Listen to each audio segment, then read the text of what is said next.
unataka kuanza business yako ya chipo ama unataka ku-expand your chips business. Watu wa restaurants, leo nimewaletea chips appliances. Adike kitchen appliances tunawapanga, tunawasort kabisa.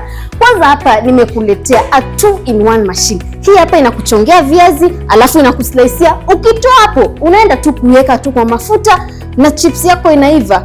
Hii nyingine ni electric chips cutter. Wewe umechoka kushinda ukipress manually.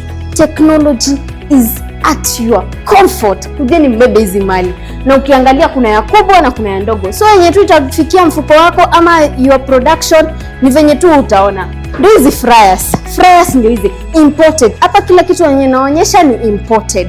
These fryers are 16 liters. We have double, we have single. Ni venye tu wewe unasema. We have even the chips display ya imported. Hapa una display chips zako, samosa, mandazi, kila kitu. Bora ukose hizi vitu deals fiti Adike Kitchen Appliances. Na venye tu nawaambianga deals ni fiti, deals ni moto kama kawaida. Ukikuja hatuwezi kosana na bei. Mkuje mbebe hizi mali.